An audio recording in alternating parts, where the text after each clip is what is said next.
Reserves. The gentleman from Michigan is recognized. Mr. Speaker, I'm pleased to yield to a distinguished member of the Judiciary Committee, the gentlelady from Texas, Ms. Jackson Lee, 4 minutes. The gentlelady from Texas is recognized for 4 minutes. I thank the gentleman very much. What a weighty responsibility to stand on this floor on September 11th.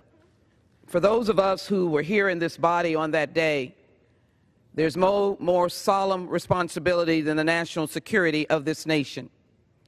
For that reason, I'm gratified to my ranking member for being able to serve with him through those very difficult times and to be one of the original members of the new Homeland Security Committee. I've stayed on both of those committees who hold in their hands the constitutional privileges and rights, but also the national security. So I rise today with a heavy burden to speak to this very difficult decision. And so I start by saying, I stand here as a mother, and I will choose to speak to that child in Israel and the child in urban and rural America and the children around the world. And I would ask my colleagues the question, what is our burden and responsibility to those children? That if we have an opportunity, not for peace, but an opportunity to stop a potential nuclear rogue, would we not take that opportunity, or would we find all kinds of obstacles?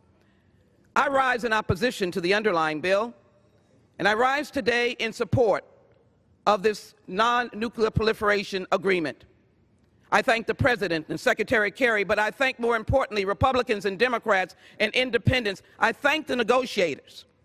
For Mr. Speaker, what we have is the statement and the agreement signed by Iran that it will never, never become a nuclear power.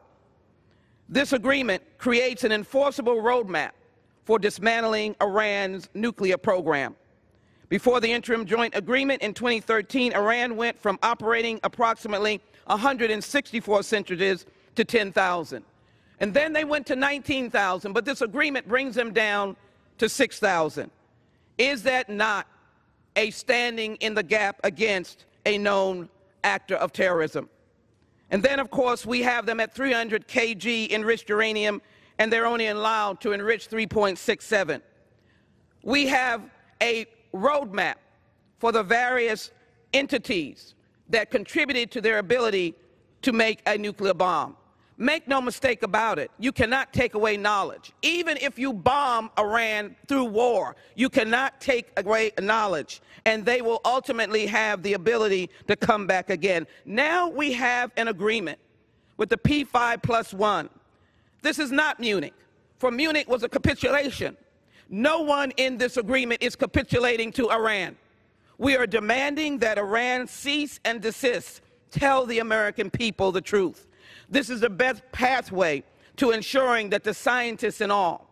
And for those who say that it is a reckless regime or scheme, rather, of inspection, they're wrong. Because the only 24-day process deals with the undeclared. And even that has an ultimatum that the sanctions will snap back.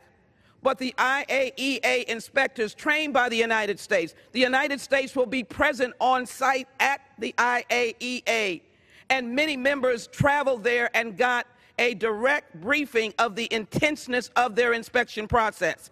America will be on site when they come back with their inspection materials, and we will be at the table. We'll also be engaged in a redesign of some of those facilities in Iran for more civilian uses. I ask you, Mr. Speaker, that if we have the opportunity to take away, if we have the gentlelady's time's expired. If we have the opportunity, the gentlelady's Mr. Speaker, time's expired. Conclude, to save a child from a speeding train, would we not take that opportunity to save a child from a speeding train? I think we would.